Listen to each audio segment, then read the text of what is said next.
We're live. Great, thank you. And welcome everybody to this week's meeting of Pellis, or this month's meeting of Pellis. It's sunny and wonderful out, so let's hopefully not stay in here too long, but get everything we need to get done. I'm Sam Branderhorst, your chair, and I'm going to call this meeting to order. Can I have a mover and a seconder to adopt the minutes held from last week? I have Doug and I have Brad. Thank you very much. Is there any questions on them? Nope. All in favor? That carries. Okay, we're going to move to approval of the agenda. Can I have a mover and seconder? Tony, thank you. Brad, thank you. There's only 4 of us, so we're going to have to put those hands up. Oh, wait, great. And can all in favor? Oh, so great. Thank you very much. Disclosure of pecuniary interest or the general nature of thereof. Anyone? Seeing none, let's keep going. And today we have a special, we have presentation today, which is very exciting for us. We have Matthew Grant, the CAO of the town of Greater Napanee, will present to discuss an advocacy support request submitted to the Pellis Committee on behalf of the Greater Napanee Town Council. Matthew Grant, can we do a quick test of your sound? Matthew Grant, Chief Administrative Officer. Awesome. We can hear you loud and clear. Thanks for having you, and you have the floor. Oh, thank you so much, and thank you for the invitation. I really appreciate it. And I'd like to start off by thanking Lynn Chenier and Scott Robertson for their continued partnership on the homelessness and encampment file. I have found that a really fruitful partnership, and their availability and information sharing has been great. I wanted to, and Council for the Town of Greater Napanee has asked me to come and speak to the Pellis Committee today to talk about an advocacy effort we're undertaking to address illegal encampments on private property, and specifically those that present a risk to human health and safety. And I would just clarify that this is only about private property and not the issues we're dealing with on public property. In particular, we wanted to invite Pellis to join us in an effort to speak with the provincial government to give housing authorities across Ontario the ability to help prevent people from, and landlords and property owners from putting vulnerable people in dangerous positions. And specifically, the issue we face on some private properties, including here in town, are landlords who have structures, trailers, or other makeshift or other substandard buildings that serve as housing. The structures that have been deemed by the fire chief to be an extreme risk to health and safety. As these issues go on, other issues come into play, such as inhumane treatment of animals, poor or no sanitation, an inability to provide fire protection. And in the case of one that we're dealing with here in Napanee, and we're working with law enforcement on that, but some of our bylaw officers were put at risk. As a lower tier municipality, I'm sure you can appreciate with fire legislation, building legislation, we're required to act.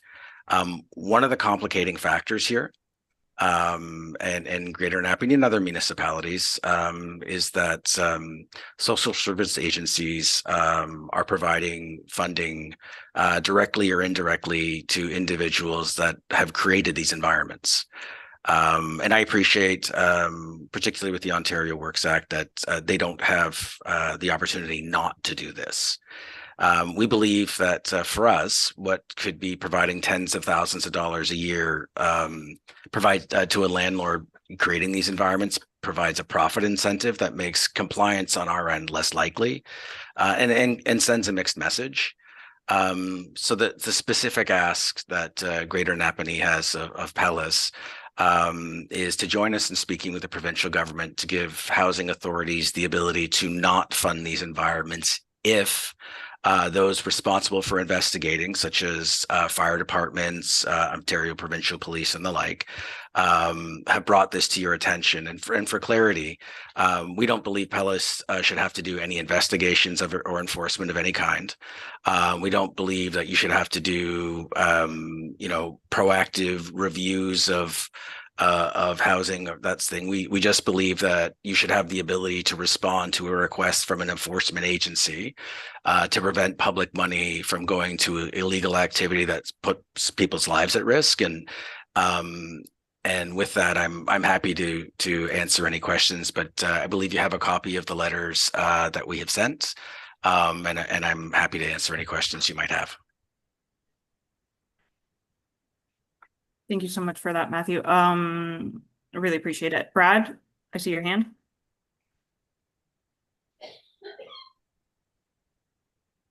Yes. Well, thanks for this, and I understand it's a problem, but I just want to make sure I understand what you're asking. So, and you can correct me if I'm wrong, but I think right now there's mechanisms in place to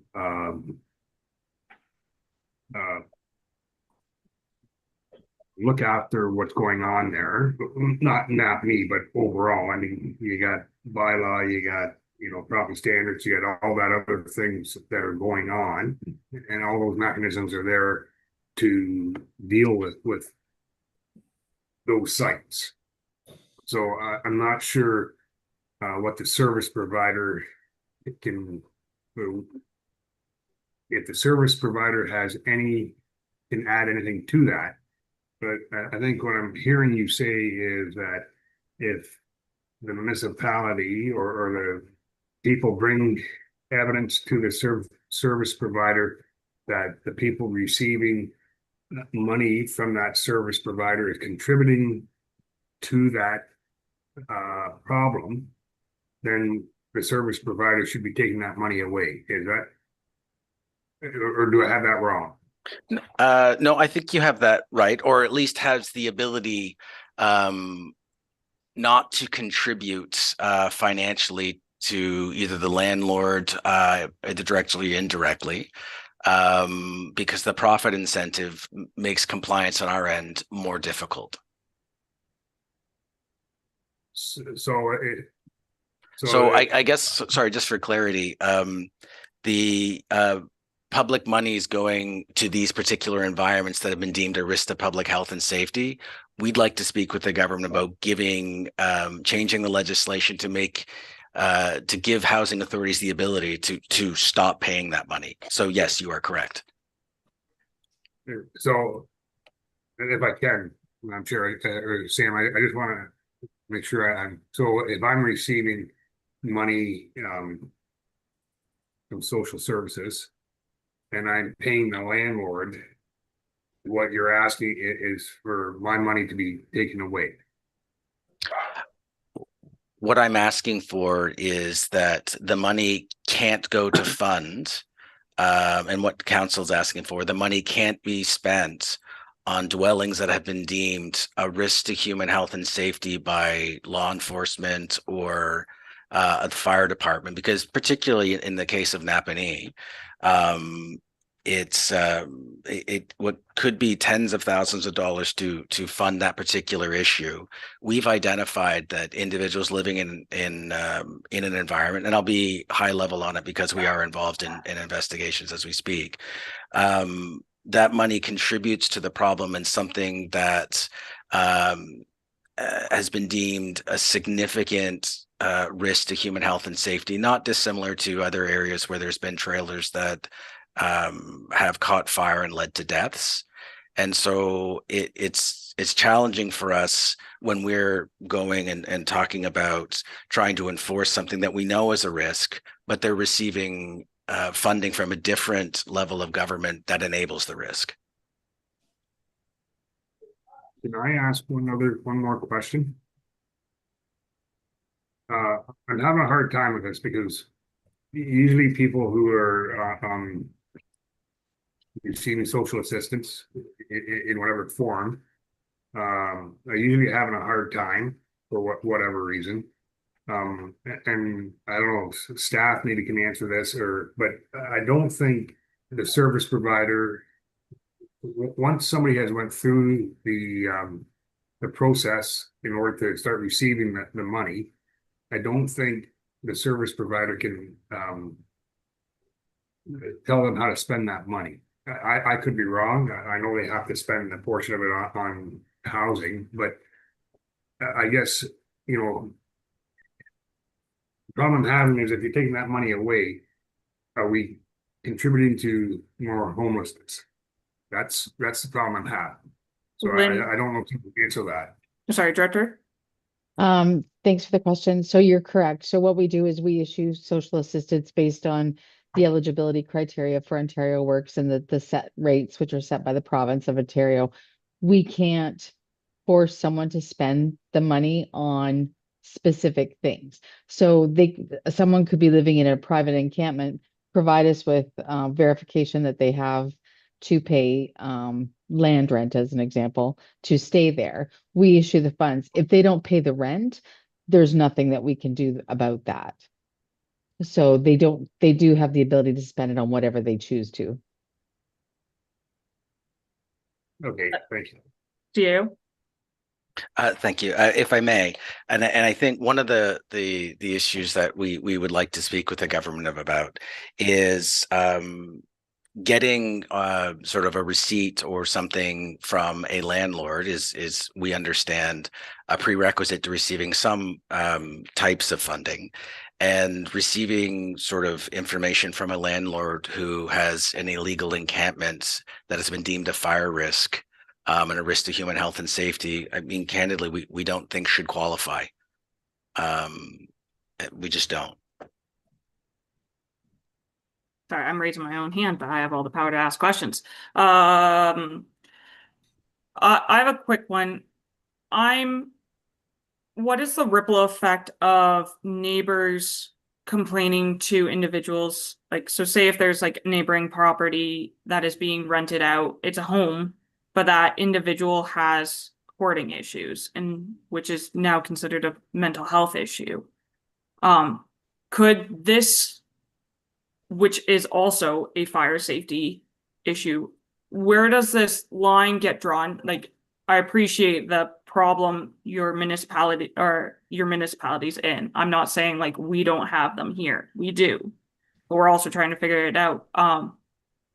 Also, so it's, yeah, I guess my question is, what's the ripple effect of, you know, some neighbors saying this is an like illegal fire issue, not safe, and now we're kicking out more onto the street potentially? So I think what I hear you asking, Madam Chair, is what are the ripple effects? And candidly, that's why we're inviting you to join us in those conversations, because we think your voice is an important one as housing providers and people who have a front row seat, if you will, to the provision of housing. We think you're more qualified than we are to make sure that those ripple effects don't happen while we address the issues that we're talking about. And that's why our council believed that representatives from Palace would be a really important element to that conversation. Thank you. Tony, I saw your hand up.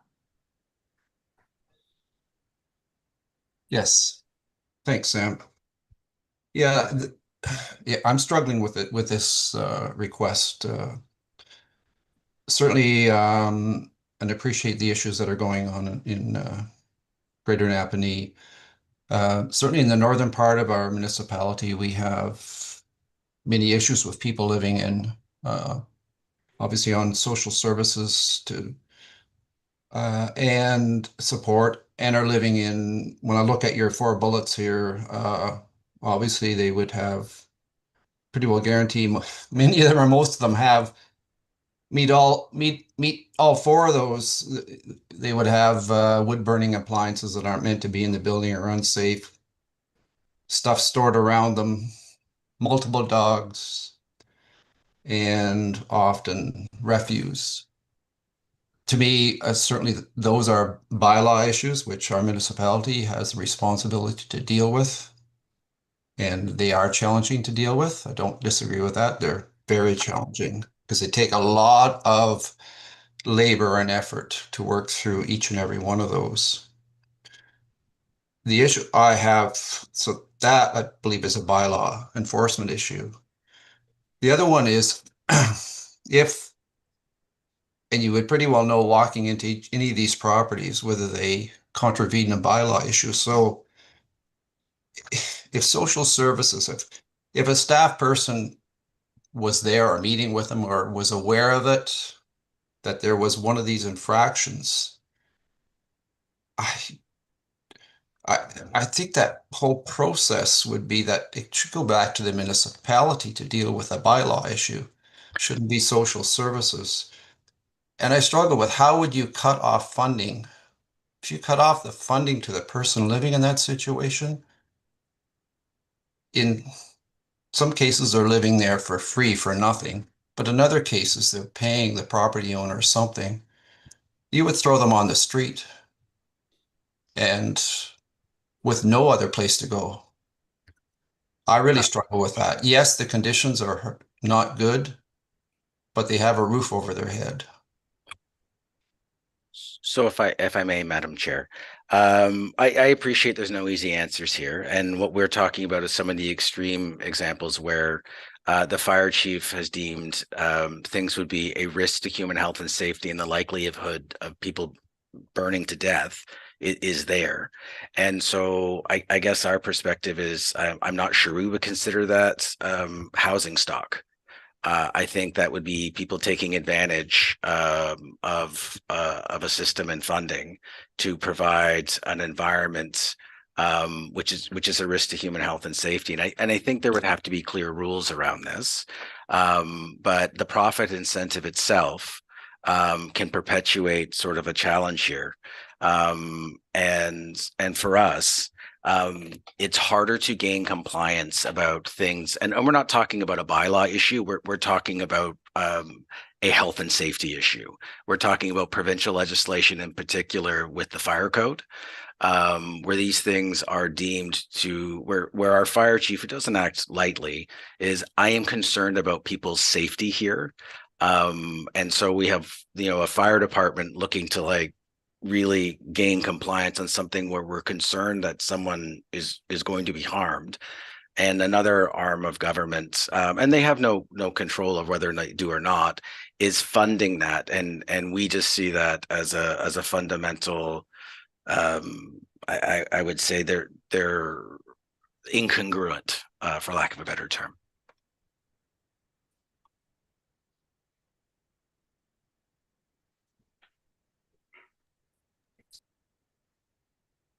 Sorry, mute myself. Not having my headphones. Doug, I saw your hand come up. Yep. Well, I think we're all struggling with this issue. I mean, we certainly can understand your concern for safety for the individuals, and I think we can understand what unscrupulous landlords are in the profit motive here.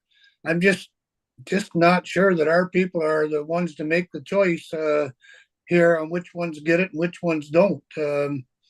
I'm really struggling with that part of it. And so through you, Madam Chair, well, and I think that's part of the conversation. So I would say that if the fire chief or someone else who has that authority to deem something unsafe, we're not asking you to make that decision. A fire chief would make that decision, or other authorities would make the decision that this meets a certain threshold and criteria. We could let you know that. And then you would have the ability, should we be successful in encouraging the government to change the legislation, to act on notification from an authority who has the ability to make that call. Sorry, Councillor Naiman, I see your hand up. It's a really hard moral decision to make, because in the wintertime, you were saying someone could burn to death while someone could freeze to death being on the street. And you're saying in the summertime that someone can burn to death through heat or AC through an electrical fire, or somebody can die of heat exhaustion on the street. Like, once again, this isn't like, I get like this is health and safety, but we are not moving these individuals into a compliant health and safety position. We are putting them on the street where death is equally an option. So it's not like a flip of the coin and we stop paying these people, they're going to be safe. It's that we stop paying these people, or Pellis does, or the government does, and they go into a equally as, and I would say worse, because let's all say rural, let's say they're living in trees, let's say they have access to, then there's tick outbreaks, there's Lyme disease, like there's so many there's food going bad, it was spoilage, like it's what you're saying, it is 100% true. It is health and safety, but they're not going to a safer place for health and safety. And that's my part that isn't ticking in my brain. I have an issue. But I saw Councillor Nyman. Sorry, Brad. Thank you. I'm not going to say a lot, but I guess, you know, because everybody's already said it, but if you're taking the money away and those people have to move from that situation, we're putting them back on the street. I guess my question to you is, what do you suggest is the best option? So if we're taking their money away, they have no income, they are not, now you're sending them back further. What is your solution to putting them on the street? I guess that would be a fair question. Sure. Through you, Madam Chair, and I appreciate it's an unenviable position. I wouldn't have solutions because we're not in the housing business, but we are in the fire safety business. What I would say is there would have to be a suitable alternative, which is the challenge that lots of municipalities are struggling with, and I appreciate that providing a safe alternative is the business you're in. But what we're saying is we don't consider a thing where the fire chief has deemed it a fire and safety risk and a trailer that might likely catch fire to actually be a housing option in the first place. We just don't think it's a housing option. Yes, there needs to be alternatives, and we appreciate that, you know, that's something that Pellis is working really hard to achieve and accommodate, as many housing authorities across the country are. But I would suggest that that's the problem you're trying to solve. So I guess, Tony, go for it. Unless you wanted to respond to that statement first, Sam. No, okay. Yes, Matthew, so my question is, I guess I have a very direct question that applies to every municipality. So the issues here are, I know it's an unsafe environment, but they're all bylaw issues. So respectfully, they're not bylaw issues, they're provincial legislation issues in the fire code. That's not a bylaw issue, and under that legislation, the fire chief is obligated to act to protect life and human health and safety, and we are in the process of doing that. But they have identified that this is hard. Sorry to interrupt. So I just want to make clear, I understand in your letter you're stating that you're telling me those 4 bullets there, according to Greater Napanee, are not bylaw issues, not related to bylaw issues. Some are related to bylaw issues. The specific issue with respect to wood-burning appliances and fire safety is provincially legislated and mandated. The fire chief has an obligation to act on situations like that through provincial legislation. That is the thing that we're most concerned about, and candidly, the thing we are most likely to provide, if there was a change in legislation, to provide a recommendation on. No one's going to reach out to housing authorities about a fence. No one's going to reach out to housing authorities about grass or refuse. Sanitation, maybe if it becomes a public health issue, but we're talking about provincially regulated fire safety issues is our primary concern.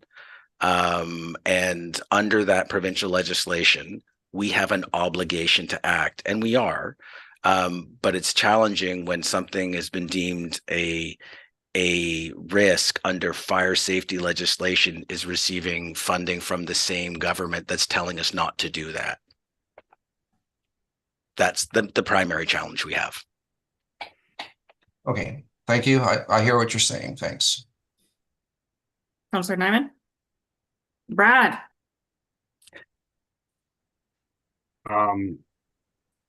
And yeah, I too hear what you're saying about the safety and the fire, but it's not only a bylaw, it now falls under the building code.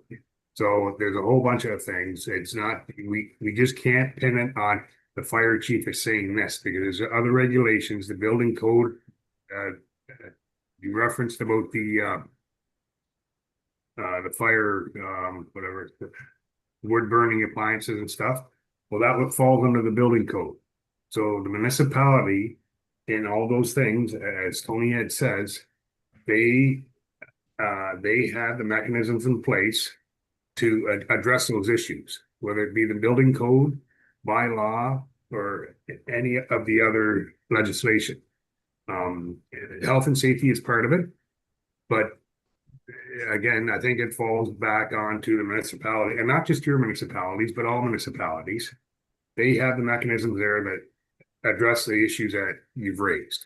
So I guess that's kind of, I just want to put that out.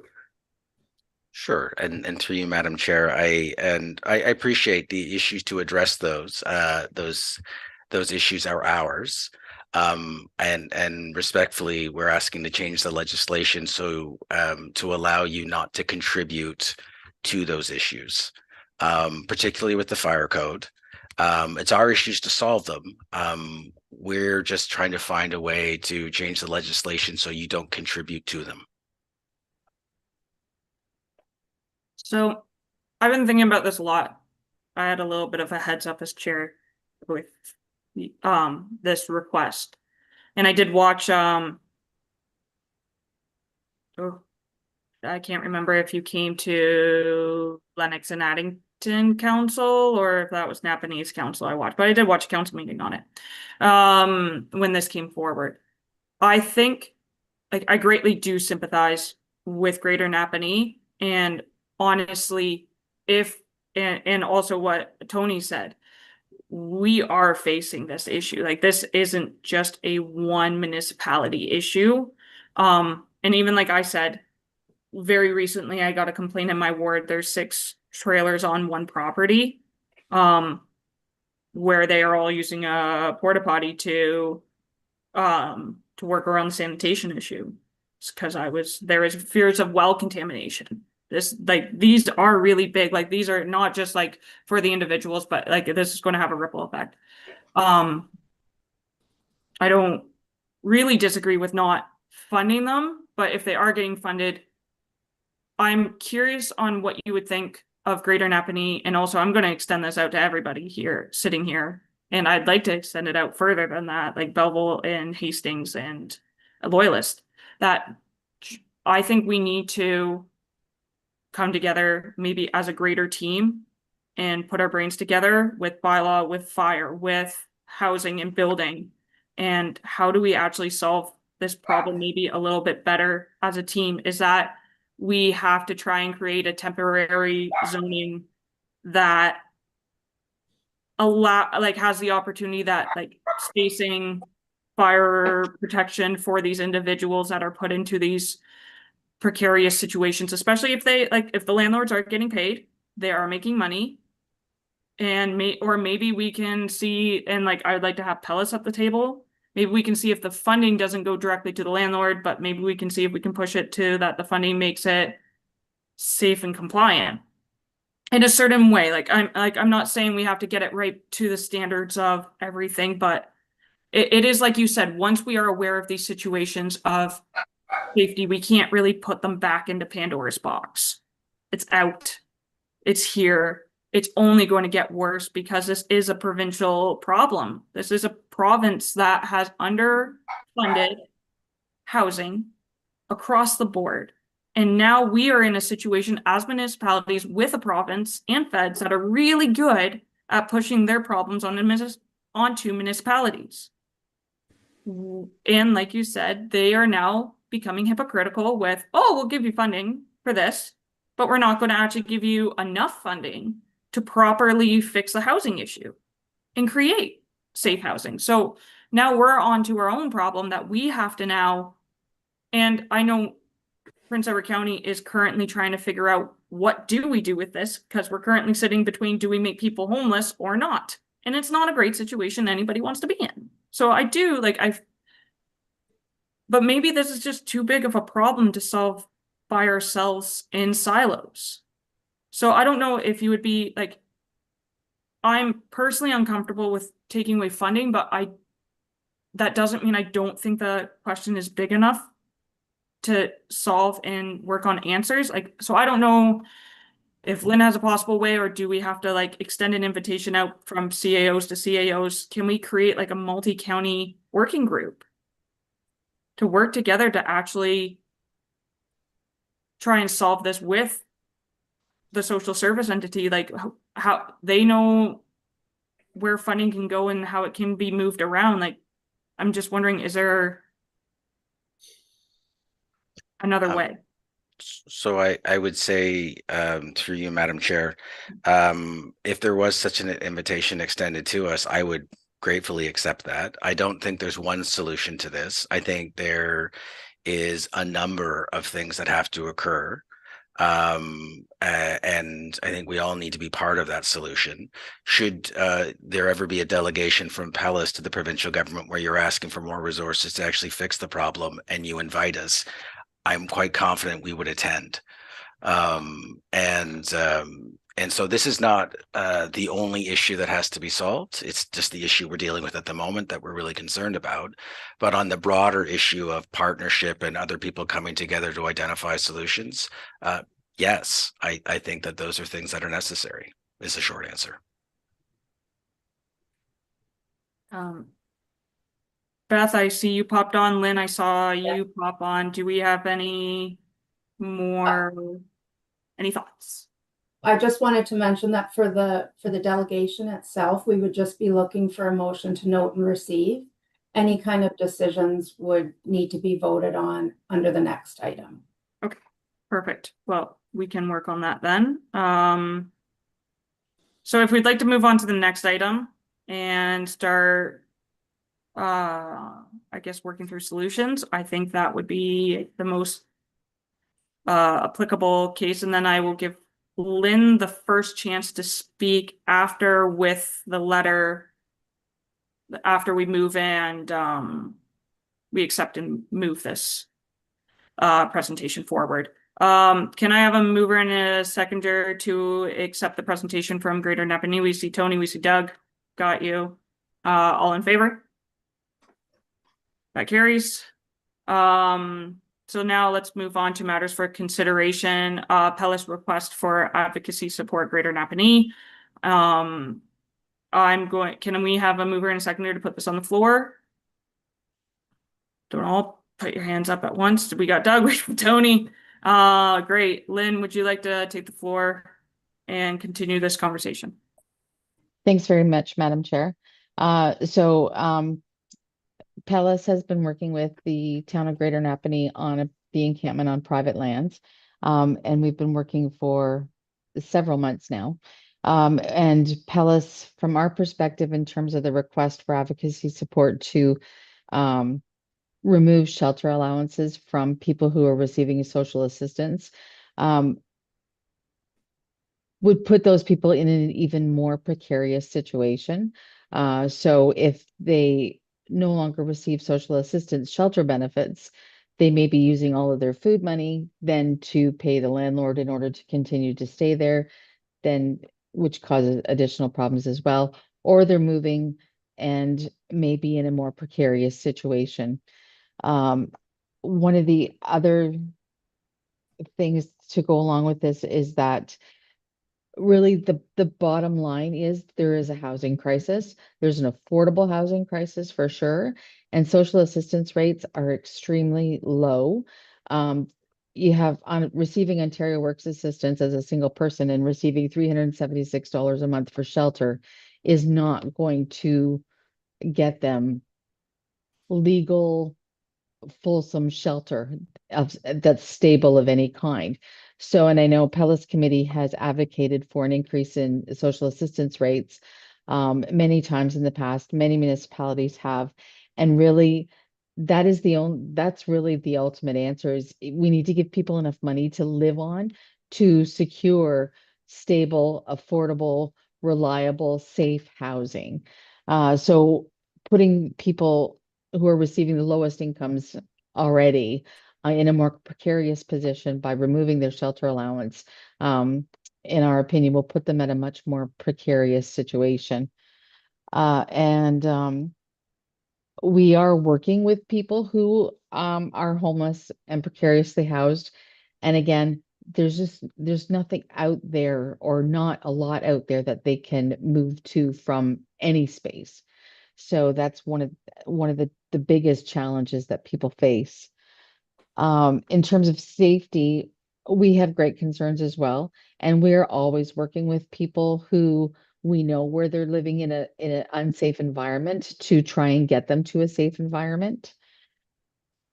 And the challenges of the lack of affordable housing is just unsurmountable in many cases. In terms of the encampment locally, my understanding is that there are approximately 20 people living in the encampment. To our knowledge, there are less than 6 who were receiving Ontario Works assistance in that encampment.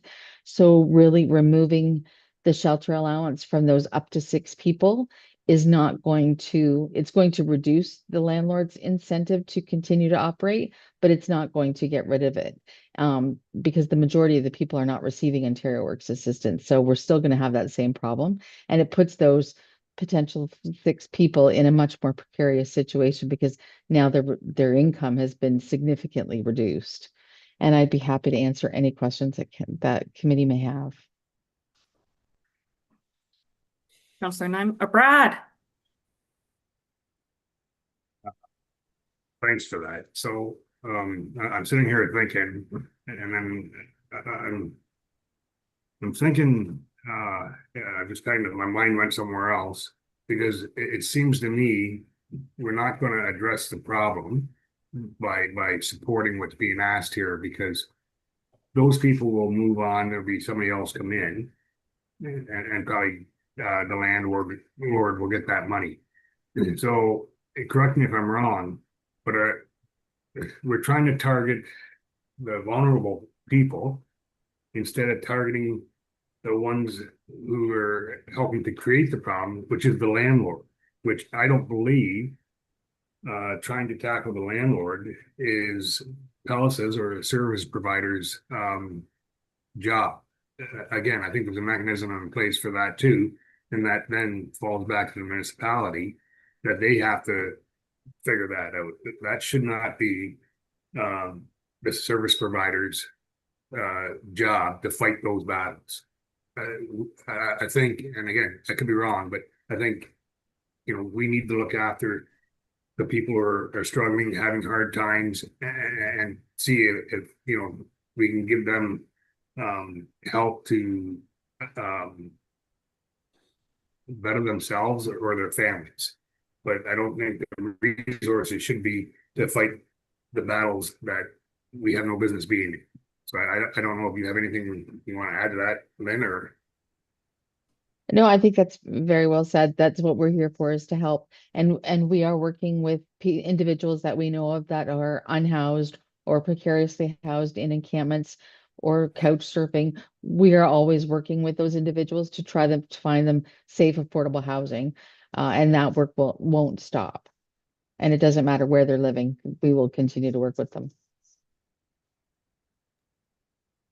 Right. Tony? Yeah, thanks, Sam. Yeah, Lynn, I was just going to follow up on what a comment that Sam made earlier about some collaboration countywide, and just asking the question, although certainly as a member of council, I'm certainly no expert in any way at all on social housing. That's the furthest thing that I'm skilled at. But do you see, like, is there something to be gained by some discussion across the lower tiers where they're all involved and not just through their elected officials, you know, in this committee? Is there possibility of some sharing of ideas on how municipalities themselves and their responsibilities, sort of going to what Councillor Nyman was saying about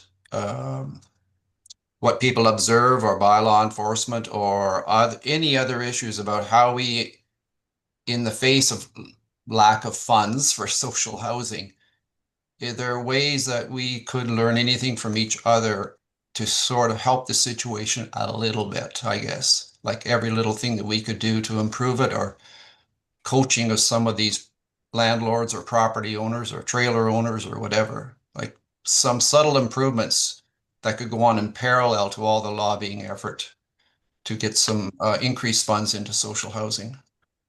I think there could be a combined meeting of all the lower tiers and Prince Edward County, talk about, you know, the challenges each one are facing, because sometimes they're a little bit different.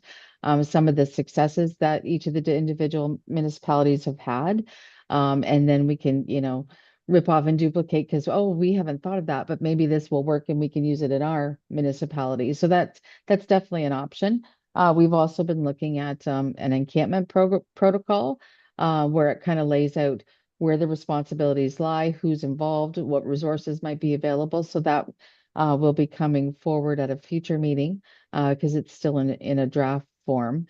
And we've been speaking with other municipalities and how they are handling encampments in their municipalities and trying to get ideas on what's working, what's not working, what are the challenges, what are the successes, and those kinds of things. So that may be an option as well, moving forward. Yeah. Keep going, Tony. So it just leads me to the next question, and Councillor Branderhorst may follow up on this as well. Is can we, I think maybe at this as a Palace committee, make a recommendation that that social services provide some options, provide like a staff report to county council, respective councils, both of counties, with some options, go forward options, you know, in terms of what we're just talking about here, you know, in sharing information. Yeah, we may not have the idea, but you may have an idea how you can make this all work, or maybe some options that council could consider. I'm just throwing that out there.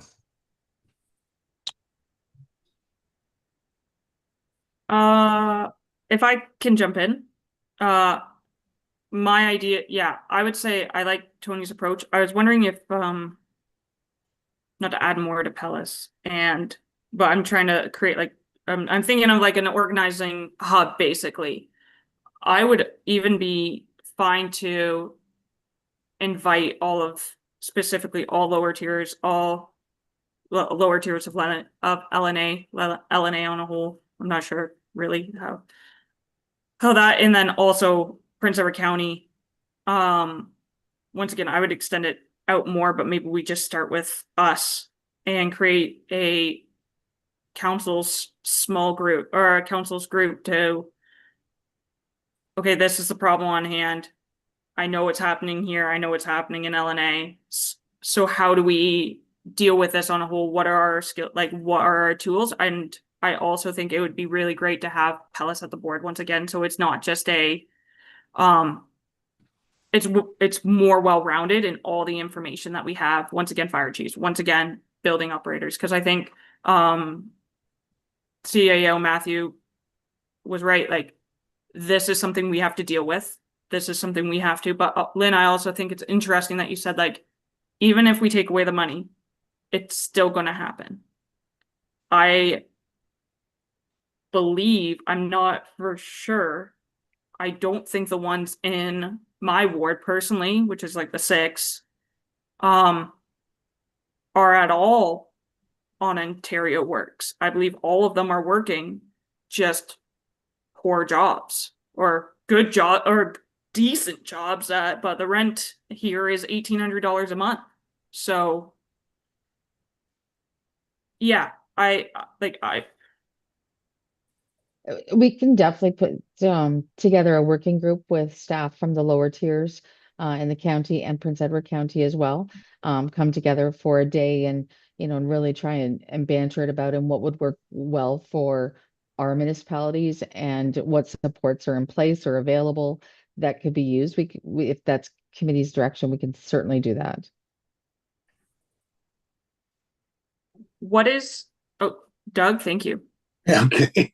Well, I think we're going around in circles here. We all realize that this isn't going to work. The current approach is it just solves one situation to make another bad situation. So I think we have to look at a different option, and maybe the option that Lynn and Councillor Brandhorst is suggesting is probably the best option that we have. I'd support that. Okay. Do we need an official motion, Beth, or are we okay with direction? If you just want to, once again, just specify exactly who you want included in the group, then I can draft the motion. I think personally, and please, any Doug, Tony, add in, and Brad, if I forget anyone, please add in anyone you think of. I would like fire, building, like of staff members.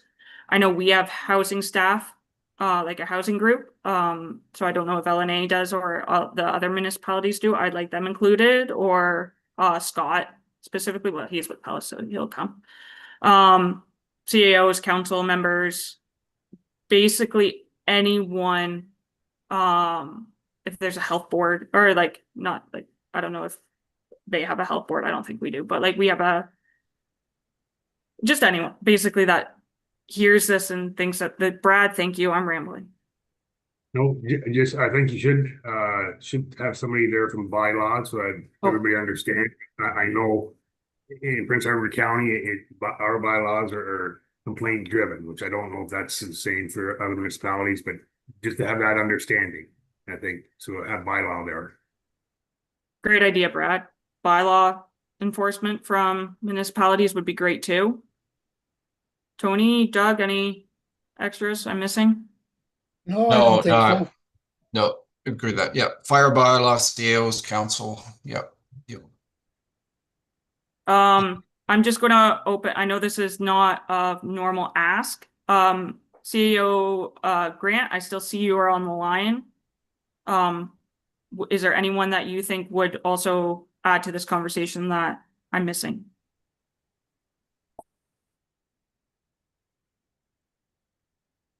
Yeah, you're either muted or we can't hear you.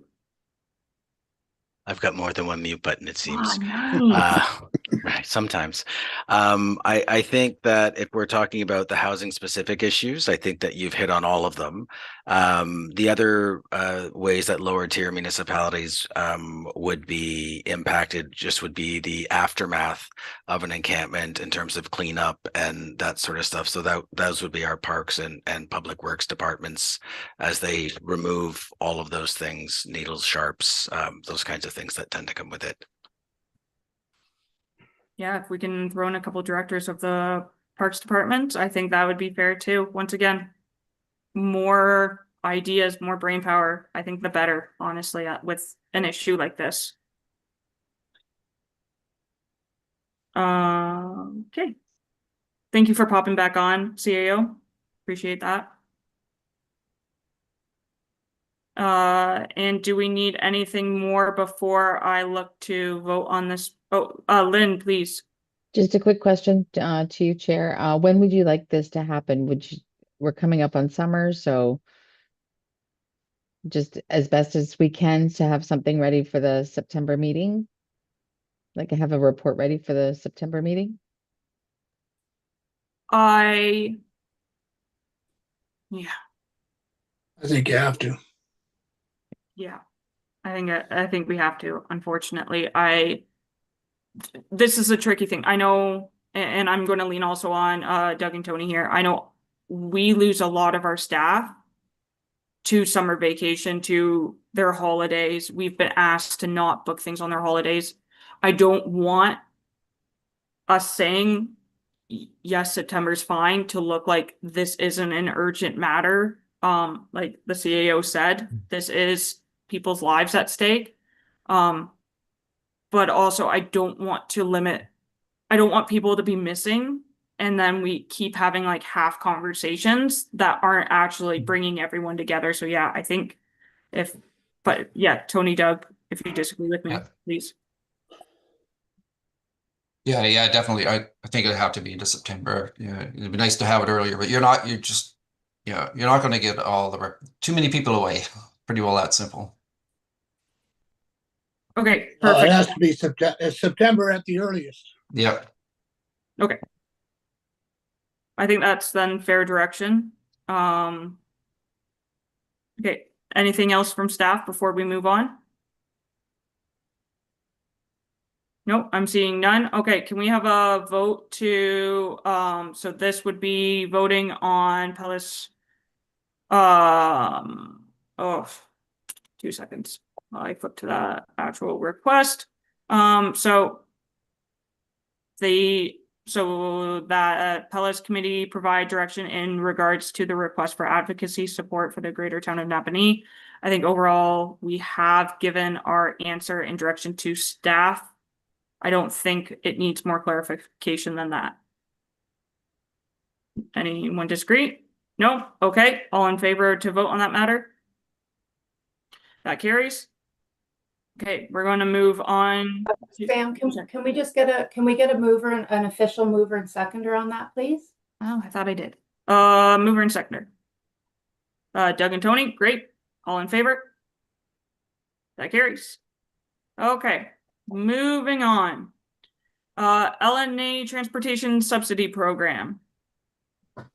Okay, Lynn. Oh, also, I just wanted to say very quickly, I meant to say this in the beginning. Lynn, lovely to have you back. Oh, thank you. It's great to see you. Also, a big thank you to Pam, who did a fantastic job filling in and trying to fill your big shoes. Just appreciation sent. So, Lynn, take it away. Thank you. So before you was a report, and we're looking for Pellis Committee to provide a letter of support to increase options and access availability to public transportation for low-income residents in Lennox and Addington. So we met with Ron Yeomans, and he has a nonprofit organization, and he's looking to set up a foundation to subsidize public transportation for low-income families. Their program is related to using cabs, which is different from a regular public transit system. However, it has expanded availability in terms of timing and weekends and subsidizing rides for low-income individuals. So really, it's a fairly generic letter of support because obviously we work with low-income individuals. Barrier in a large geographic area is always a challenge. So we're very supportive of any improvements to access to public transportation. And we're just looking for Pellis Committee to determine if they would like to provide a letter of support for this endeavor. Thanks, And I'd be Lynn. happy to answer questions. Any questions from committee on what I think is a great initiative? Tony? Yes. Yeah, I think it's a great initiative. Just had a question, Lynn. Has this person been involved before in public transportation, or I don't know them? My understanding is that they run a cab company right now. So it's not a bus system or anything at all like that. So they have created a nonprofit in order to apply for grants to be able to provide public transportation subsidized for low-income individuals and families. Thanks, Lynn. Okay. Doug? Yep. Move support. Man, a few words. I like it.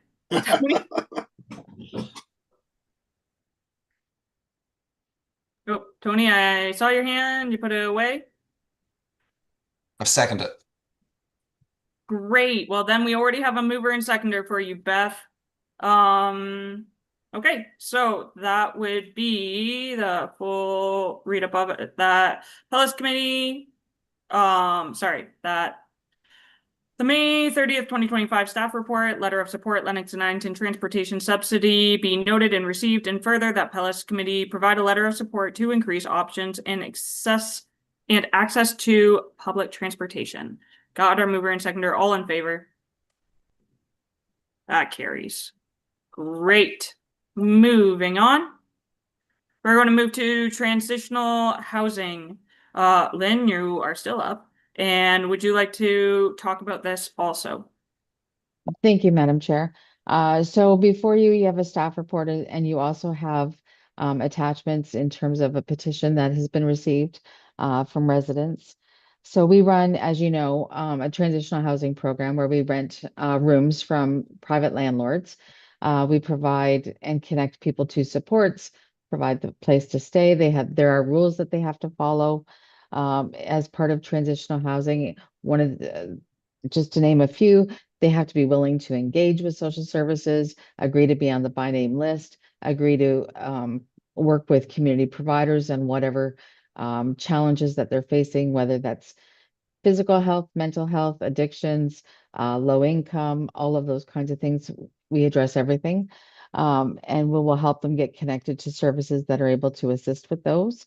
The transitional housing program has been a big success in that it provides people with a safe, affordable place to live in order to stabilize their lives, connect to resources, and move forward through to, at some point, and hopefully in the future, to being permanently housed. So while someone is living in transitional housing, it is considered temporary. Therefore, they remain on the by name list and continue to work with us.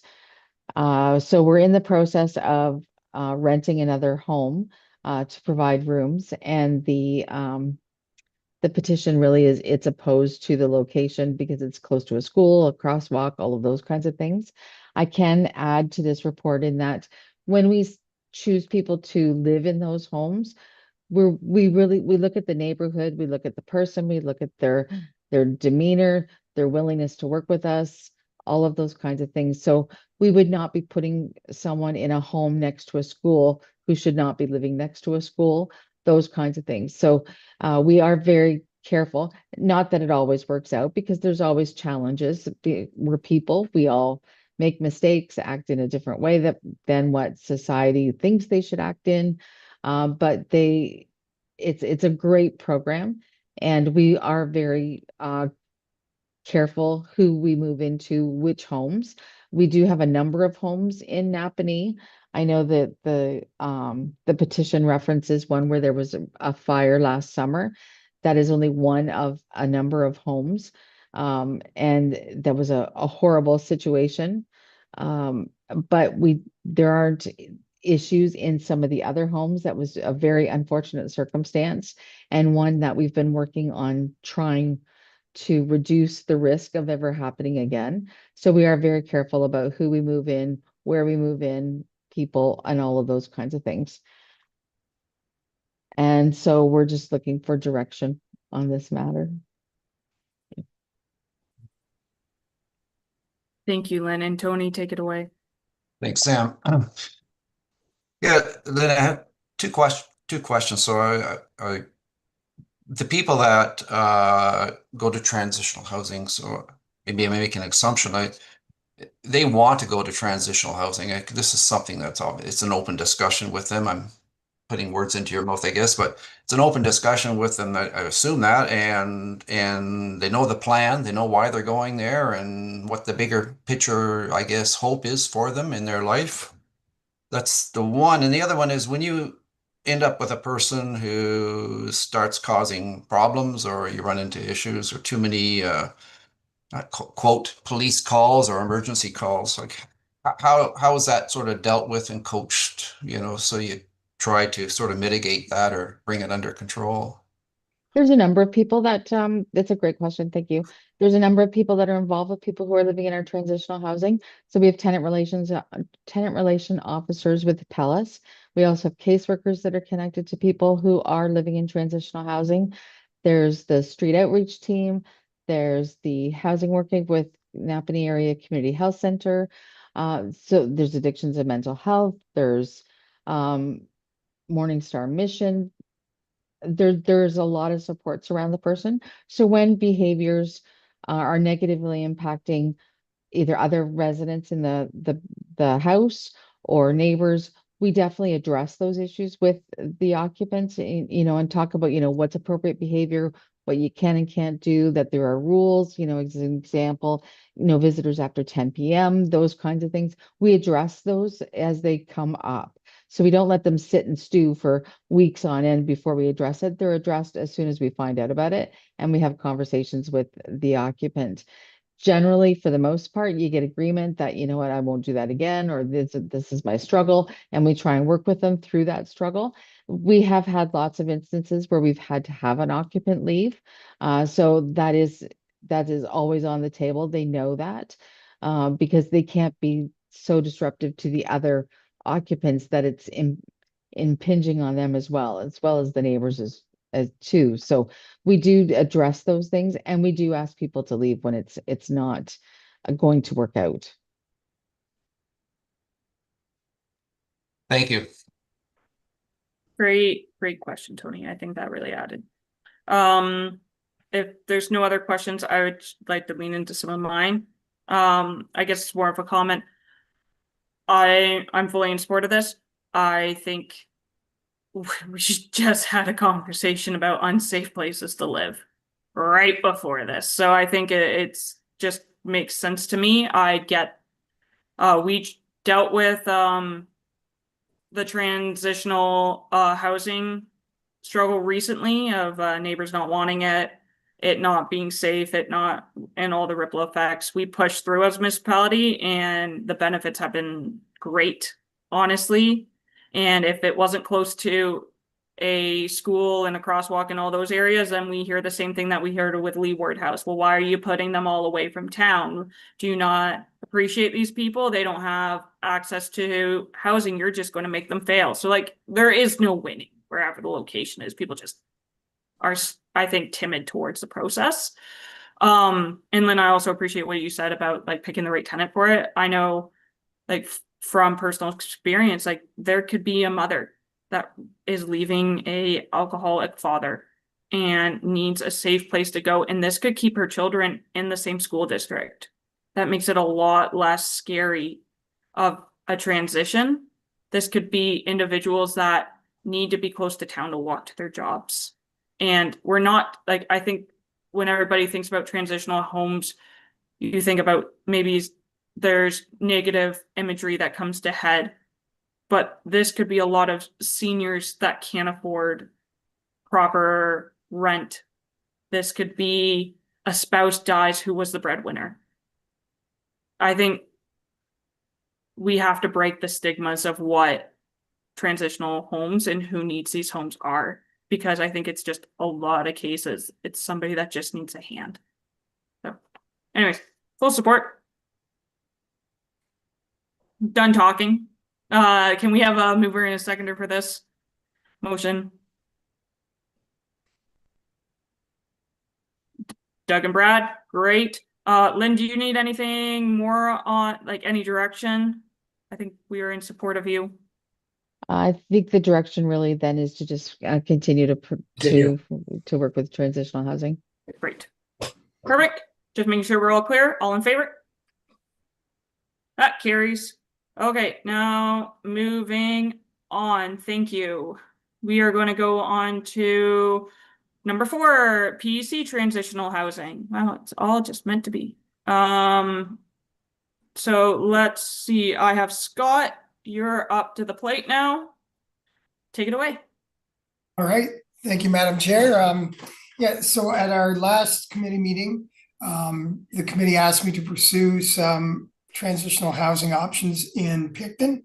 We have 11 transitional homes there. And just so you know, we're counting the Leeward House in that count as well.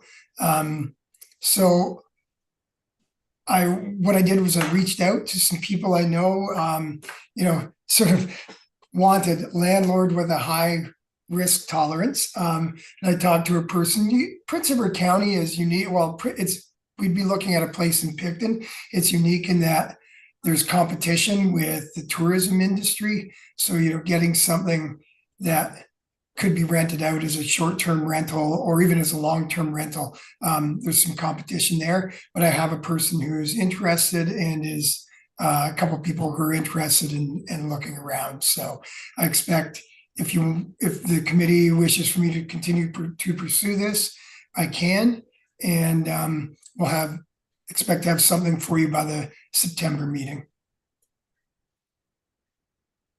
Okay, I think that's great, Brad.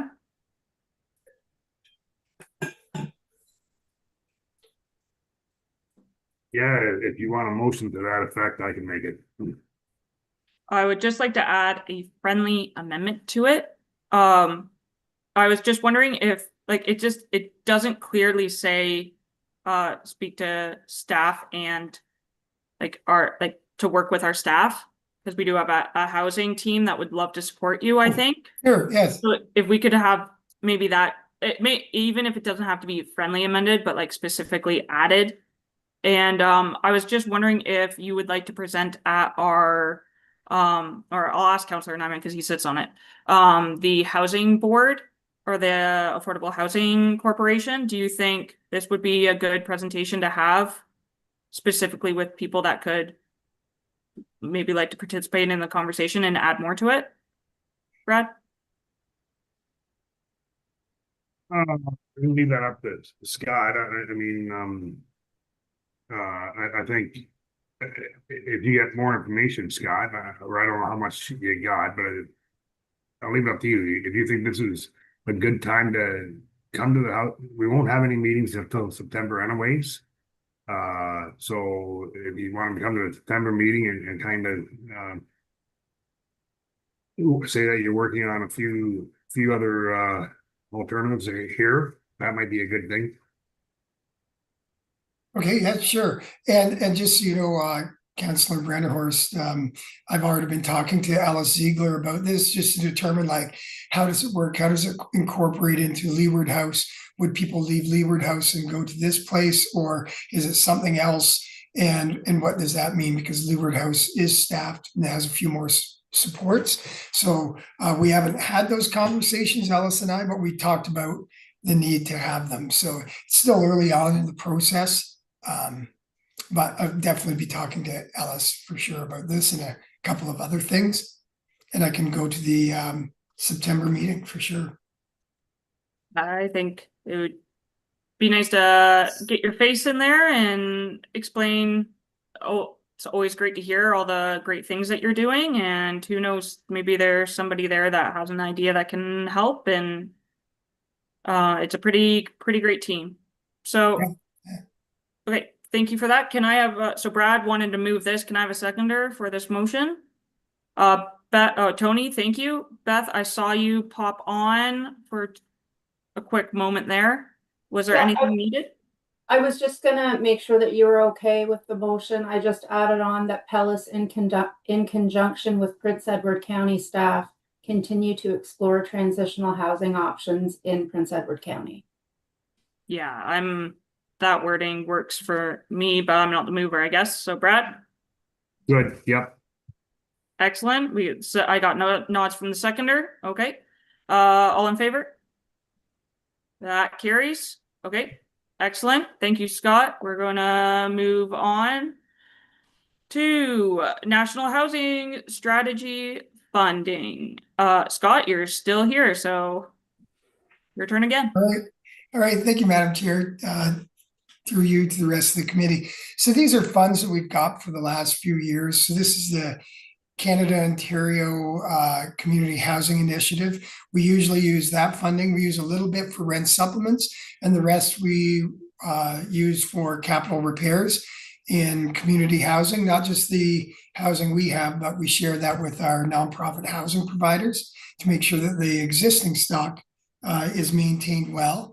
And then there's the Ontario Priorities Housing Initiative, or OFI. So we use most of that for rent supplements because we still have but 140 rent supplements to support. But then we also fund our Ontario Renovates program out of that. And we had a great year with that program. It's always a little heavy on the administration side, and Elaine Sweeney in our office works on that. But just the results, and people have furnaces now who were heating with wood, and they're older. It was the results were awesome. And then there's the Canada Ontario Housing Benefit. So that's just like a federal rent supplement program. So it's odd because the funding cycle for this funding is from April 1st, 2025 to March 31st, 2026. We usually don't get this money until May, which is a frustrating part. It'd be way better to be told we're going to get it in January than we could plan. I know the report says we don't have it. I was hoping to tell you we've actually got it, but we still haven't received this funding. Last year, we didn't receive this funding till October. So since there's a gap between the June meeting and the September meeting, so this report just basically says, is the committee okay if we invest this money the same way we did last year? And in case the money comes out, then we can kind of roll out Ontario Renovates and get that going again. And we'd roll out Ontario Renovates the same way, where we contacted all the municipal offices to see if they knew somebody, because sometimes the people working in the roads or public works are aware of somebody who's having a rough time. So we get lots of good referrals, and we actually have a few people that we weren't able to fund last year that are kind of like on a waiting list or whatever. So it's just asking the ability to move forward if and when we get this funding. And then I'll have a report in September informing you of details. Makes a lot of sense. Thanks, Scott. Any questions? No, pretty straightforward. Mover and seconder? Doug, Tony, great. All in favor? That carries. Okay. Let's keep her going. And moving on to Robinson Huron Treaty Settlement. Scott, still here, still going. All right, thank you, Madam Chair. So this one's pretty simple. There's a settlement with Indigenous issues, and it's just the province is asking us to determine that we wouldn't count that settlement money as income. People pay 30% of their income towards rent, but there's a whole bunch of exceptions. My favorite actually is Registered Education Savings Plan, RESPs. We want to encourage kids to go to post-secondary school, so let's not count that as income. A high school kid in grade 11 has a part-time job, we don't count that income. Somebody gets a lump sum from workers' compensation. There's a bunch of things that we don't count as income, and it makes sense not to. The odd piece with this is usually the province would say, there's been a settlement, don't count this as income, rather than there's been a settlement and we'd like you to decide not to count it as income. But anyway, it's pretty easy not to count this as income because it joins a whole bunch of other similar pieces that we don't count as income. Great. I have a quick question right off the bat. Is how many people in the settlement area do you think will be affected by this? I don't know. This or in is the service area. Yeah, there's nobody in our service area who has come forward with this yet. This was mainly Brantford area, in that area. So we may have somebody who comes along and informs us of this income, and then we're prepared. No, that's not income. That was for other issues not related to income. Perfect. Always good to be prepared. Any other questions? Great. Mover and seconder? Tony? Brad? Great. All in favor? That carries. Thanks, Scott, for that one. Thank you, everyone. Oh, I'm assuming by that, then you're gone. So then somebody else someone else's turn, I guess, to speak. Oh, it's Pam. Great. Directed growth update. Pam, your turn. Great. Thank you, Madam Chair, and thank you for your kind words of thanks earlier. So this report before you is regarding the recalibration of spaces that I had referenced at the last committee meeting, where the province undertook had each service manager identify what spaces were already created and which ones had been planned and which spaces there were no current plans for. And that was kind of the undetermined. And so we did, of course, have some undetermined because we had spaces where nobody had applied to expand those. And so those spaces were then kind of shuffled across the province to ensure that the province was able to meet their goal by the end of 2026. So that meant Palos, and we were one of 27. So there were several municipalities in the same situation. So we, in total, it was 127 spaces that were reduced. 49 of those spaces were actually a school project that was supposed to take place, but will not be completed by the deadline of December 31st, 2026. So those spaces, unfortunately, were no longer able to be supported with this current agreement, which left then the 78 spaces essentially that we were working within our community-based spaces that we didn't have any plans for. So table 1 in your report basically shows the original spaces, the recalibrated spaces, which we essentially just took the approach. So for example, Stone Mills had 45 originally, which was roughly 10% of the total. So we did 10% of the new total to get 32. So that's how we did the recalibrated spaces. Then it shows you how many spaces we've actually created by the end of 2024. The number of spaces we have approved and that are in process of being created by the end of 2026, and then the spaces that are remaining. So essentially what I'm looking for direction is on, there's 49 spaces that don't currently have any commitment. Keep in mind that could change. 10 of the spaces you'll see is home childcare in Prince Edward and 15 for home childcare in Lennox and Addington. If they aren't able to bring on new home childcare providers, then they could be additional spaces that we would have to have a new plan for. So currently, it's the 49 that we're looking to plan, and we're suggesting, because Loyalist and didn't actually create any new spaces. Unfortunately, we did have a provider who has since withdrawn their application because they did not feel they can meet the deadline of December 31st, 2026. So since Loyalist and Stone Mills had the kind of, Addington Highlands had the lowest percentage of uptake from the original, we were suggesting that those be the area of focus for those 49. Or the other possibility is that there are 2 for-profit childcare programs already operating in Napanee that we were unable to approve initially because we had reached our threshold of for-profit spaces, which the province had told us what our threshold was. They've since increased that threshold. So it may be possible that we could enroll both. I'm seeking a little bit of clarification around that at this present time. So if we could enroll both, we would actually then achieve all of our targets, and existing families already using care could have more affordable rates. So I guess I'm looking for direction on whether to enroll the 2 current ones with those 49 spaces, or to continue to work and see if we can't find something in Loyalist or the Stone Mills area, keeping in mind that, and I don't know if this will happen, but the potential risk is if the province continues to ask, which I'm sure they will, for updates, and we don't have anything planned, I would just hate to potentially lose those spaces. They haven't said that's what would happen, but I just wanted to caution on the risk of that. So happy to answer any questions that council may have. Any questions from Doug? Yeah, just questioning whether or not we can continue to work on Loyalist, Stone Mills, and Addington Highlands to a certain point, and then if that is deemed unsuccessful, move to option 2 or not. Get through the chair. Absolutely, that is an option, and just keeping in mind that we do have to have it developed and operating by December 31st, 2026. So we certainly could do that. We would just need to set kind of some timelines. If we haven't achieved it by X date, then we would move on to potentially to another option. But certainly if that's your will and direction, that we would certainly work really hard to try to achieve something in those communities first. What time frame would you need?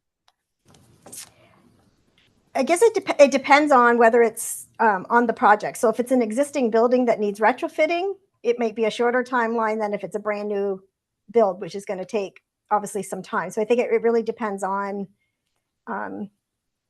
with that, we have been working with operators, and we haven't had anybody come forward yet, but we certainly can continue and work with our lower tier planning departments, which we've done in the past, to try to see if we can find new options. Okay. Tony? Just tying on to Doug says, is Pam, can you sort of issue the last call to these municipalities, and you know, I'm not saying to give them a month or two or something, and if they don't respond, you know, then move on. Sure, through the chair, I think, yeah, sorry, I think that's reasonable. And the next report that you'll is next is around the infrastructure funding, which is capital funding that wasn't available before. So that potentially could be a game changer for somebody. So it might open up some more. So once we have that report and that's approved, we could send something out and maybe, you know, set a September or an October kind of, like, you need to submit a proposal to us by that time for us to consider, and then go on to the next decision after that if we've received none. But yeah, so that would give you enough time then to, I guess, to allocate these spaces to the ones that already exist that you're suggesting is our backup. Correct. Yes, because they're already running. They would, you know, obviously we don't have to worry about the deadline. It would just be letting them know, and assuming that they would, you know, want to opt in. That was the other thing. Originally they had expressed interest, but whether they currently still want to opt into the program, I'm not sure. But you could probably put feelers out in parallel with them, just to say, so you wouldn't be caught, sort of. Absolutely. Yeah, in the end. Okay, thanks. Brad? So I'm just gonna carry on with that train of thought. So, if I understand it, we got 49 spaces, that's you'd like to see in Loyalist and Stone Mills. But if we can't get them there, the next logic is Napanee with a 2 market value daycares, I guess. Is that correct? Through the chair, yes, that's correct. Okay, so then I'm thinking, and I know the childcare is the biggest us the problems. Everybody's looking for it. So I guess, you know, when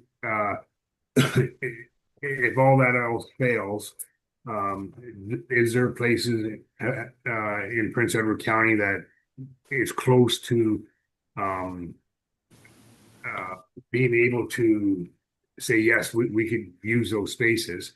I guess I go back to your one comment is, you know, if the province comes and says, well, you're going to lose those 49 spaces, we probably won't get them back. So I just want to make sure that we have a game plan that if option 1 and 2 aren't there, what's the next option? So are we going to let people know that this could be happening?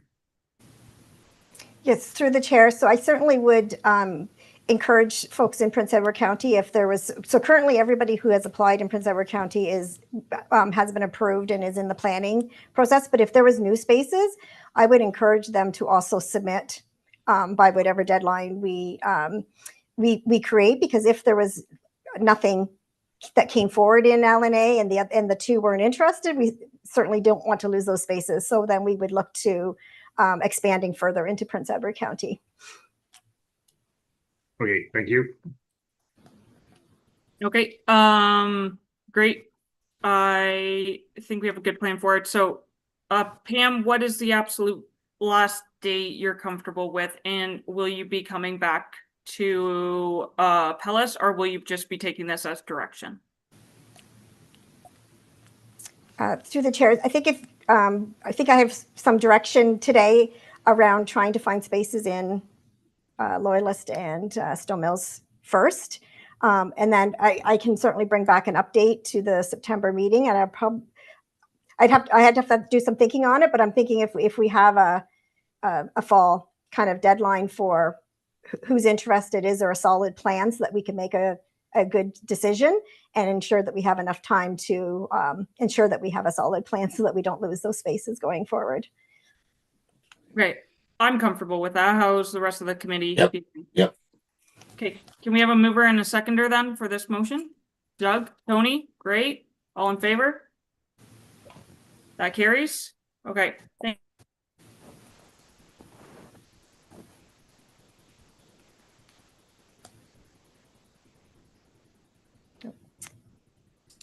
I think you're on mute. Oh, there you go. yeah, I am on mute. Sorry.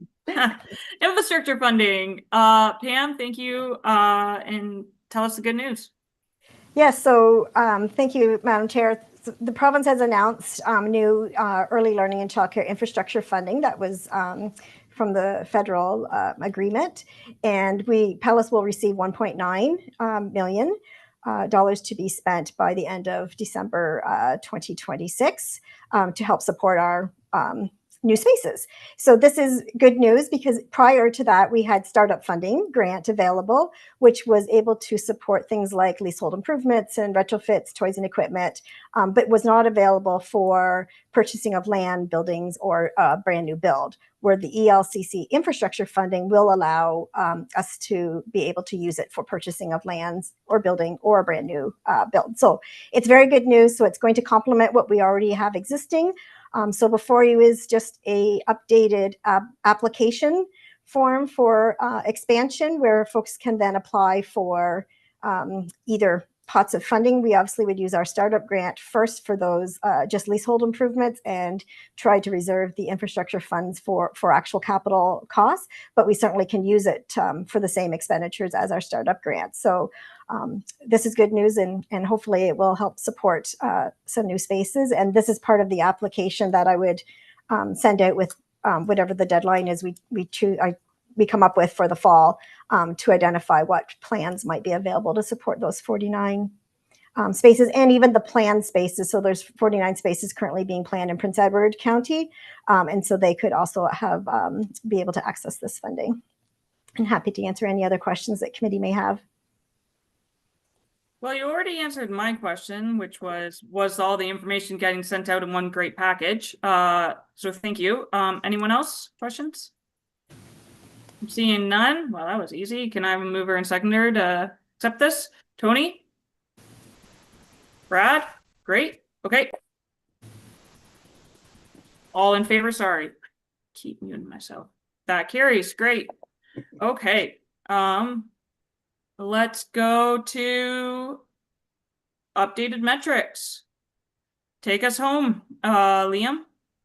Morning, everyone. I'm just going to share my screen quickly, so that way you can kind of see the draft of everything. Can everyone see my screen? Yes. Sweet. So as you can see right now, there's these updated metrics kind of just include some text filler and some pseudo data and fake data in there until we kind of get final approval and correlate all the numbers in together. But really the updated metrics from last committee meeting and the committee meeting before is kind of trying to create more of a more information relating to metrics and anything that is kind of relevant to legislation. So everything kind of follows the same structure for Ontario Works, Children's Services, Housing Services. So I do want to just point out that in Ontario Works right now, there isn't any updated dashboards in here just because we are still trying to, we did get new reporting metrics to the province. So we're still just trying to integrate those dashboards and that data into this. But you can kind of see it functions very similar to a website now. So there's different tabs, and then within each tab, there's more information. Something I do want to highlight is kind of this pop-up, which has a what's new section, and that's prevalent across all three programs. So anything that's new and anything relating to the programs, and then also important dates. So any application dates, anything that the public needs to know of, anything that committee needs to know of, will all be kind of in this section here, and you can kind of pop it in and pop it out. So for Ontario Works, you can kind of see it's broken out into mandatory benefits. There will be the relevant dashboard with the new metrics that are reporting to the province, discretionary benefits, and municipal funeral and burial services. Then similar for children's services, it follows the same format. of the what's new and important dates. And then for any program that has, like for the CWOC and or better known as like the $10 a day childcare, there are different funding pots within that overarching pot. So really the cost-based funding will kind of describe what cost-based is. And then also within this text area, there will be links to guidelines and a button that will link them to any relevant legislation and everything that we go for, where this will mostly just be a quick synopsis of what the program is, who it covers, and things like that. So for CWELC, you have cost-based funding, and then you can click through these buttons. You can see it also considers local priorities, which is for the 6 to 12 age groupings, and then also directed growth and the infrastructure funds. So these metrics then also break down startup grant allocations and number of spaces constructed. Obviously, this is still all kind of fake data and pseudo data, just so that way committee can kind of get an idea of what everything would look like. And then similar, you can go and interact with the map that we have currently present to the public, where you can see in what spaces have been created in what areas, and you can interact with it no different than the other maps. So for more children's services, we kind of broke it down into the CWELC, the early on, special needs resourcing, and fee subsidy. So early on, again, brief synopsis, any websites that would be relevant, and then dashboards that would also go and interact. So these dashboards are fully functional, similar to our previous metrics, where you can filter using Prince Edward County, or you want to see everything, similar with timelines.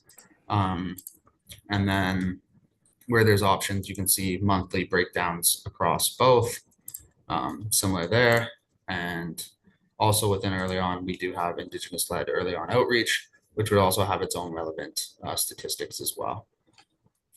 Similar, special needs follows the same structure, number of children served, how much money that we've currently distributed, breaking it down month over month, and where the options available, we can separate it by geography and timelines. And finally, for fee subsidy, again, basically integrated our previous dashboards that we are using historically, and this will maintain its previous structure, so that way committee can see our progress over time in the functionalities and effectiveness of programs. So going into housing services, similar with children's services, there's many kind of programs within programs. So we kind of started at the high level of homelessness prevention program, or better known as HPP, and the kind of things that are within that. So for supportive housing, some data metrics here, budgets, it's refreshing on me, sorry. And then transitional housing units, number of tenants, and then also year-to-date expenditures here. Then community outreach and programs. So this would also have basically everyone that we funded using different programs and that we supported using our community outreach and support services, how much funding they requested, how much funding the committee had approved, and the county and relevant jurisdiction they're with.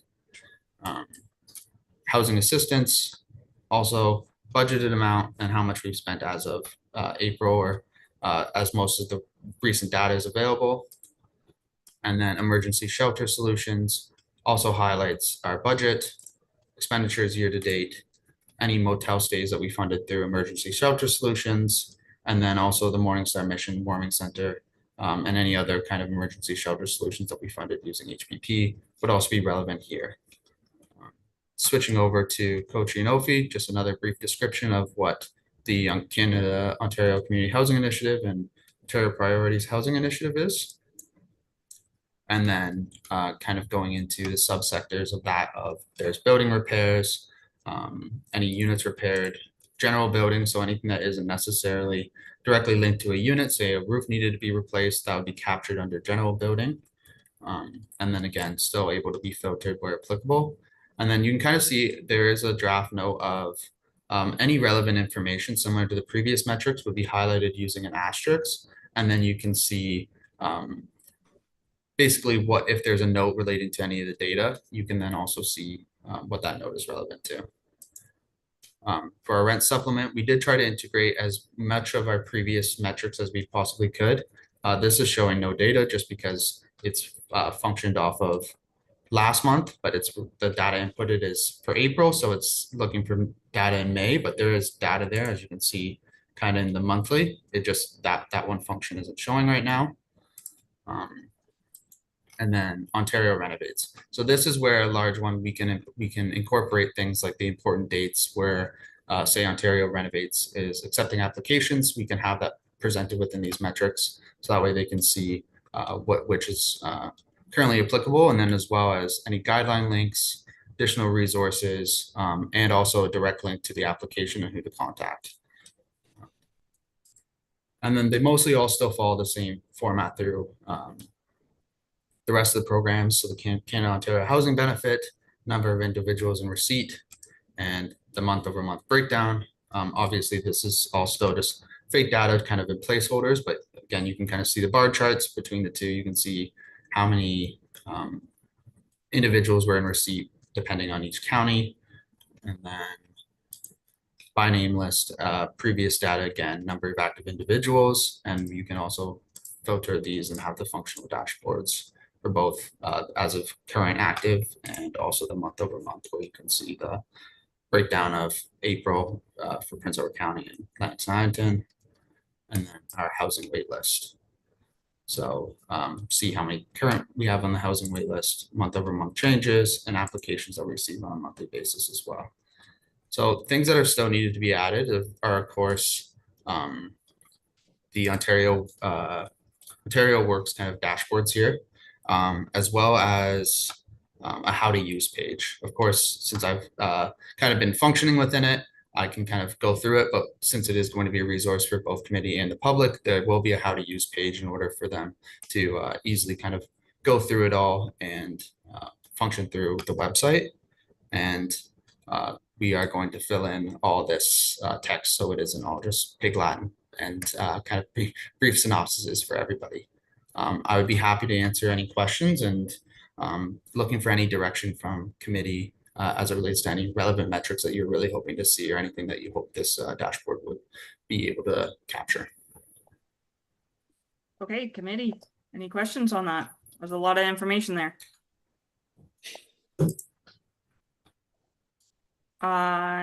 Tony.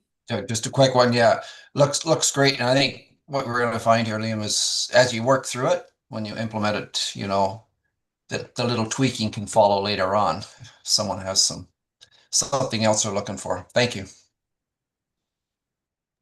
Yeah, I think this is crazy amount of information. This is also great. Yeah, I think, yeah, just thank you, Liam, for putting this together and doing this revamp. It's pretty amazing, and I think also adding all the important dates and everything is also something that will be game changing for the residents. So I look forward to seeing it as it develops, especially at the next meeting. Can I have a mover and a seconder to accept this? Tony, Brad, great. All in favor? That carries. Before I do a quick thank you for everybody for showing up, I just want to say the replies to a resolution for the Ontario Works financials assistance rate is seeming to take up a lot of municipalities have jumped onto it. That is super exciting. Always reminds you that every committee that we're on, every motion we put through, it does have an impact, and it does make change. So thank you, committee, for that. I don't think I have to have an actual motion for that, so let's move to adjourn. Nope. There you are, Beth. Liam still has his performance metrics report to go through. His regular monthly report. Oh, performance metric. Okay. Sorry, Liam. Not trying to cut you off. It's okay. I have nothing to add to the report, but if committee has any questions, I'd be happy to answer them. Cool. No, I'm not seeing much. Okay. Can I have a mover and seconder to accept Liam? Tony? Brad? Okay. Thank you, Liam, for showing on. All in favor? That carries. Let's end it with adjournment. Final motion. Doug? Tony, and all those in favor? Carries. Thank you so much, everyone, and thank you, staff, and enjoy.